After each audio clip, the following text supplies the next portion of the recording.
Salam aleikum, dhikri a është ma sevap të bëhet me gishta apo me tesbih? Aleikum salam. Ma sevap është më bë me gishta. Pejgamberi sallallahu alaihi wasallam ka tregu se çdo pjesë e trupit do të flet për ibadetin ose për mëkatet të cilat i ka bën i Zoti aty në pjesëve të trupit. Edhe për gishtat ka thonë ato thotë do të flasin këto pjesë të gishtave ku bëhet dhikri.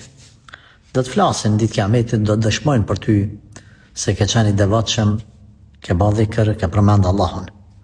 Prandaj nuk duhet ta humbim këtë shans, por ti bëjmë tesbih me apo dhikrin ta bëjmë me tesbih, a është ndaluar, nuk është ndaluar.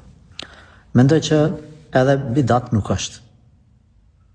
Allahu dhe mas miri, por ato janë thjesht një mjet i cili nuk madhrohet, nuk si thamë, nuk e konsiderojmë si të shajt.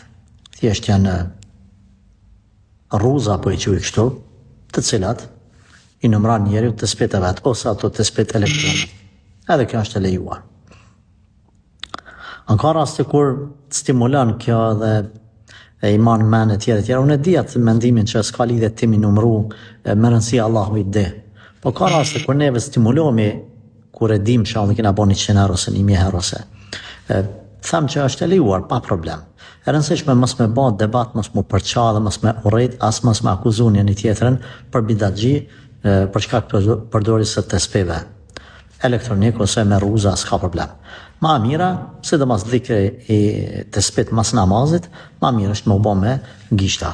Të lejuara janë edhe tesbihët thash dhe po përsëris, e rëndësishme mos akuzoni njëri tjetrin, as mos u përqani, mundoni me arrit më të mirën të mundshme edhe me pasu sunetin, por pa urrejtje dhe përqanie.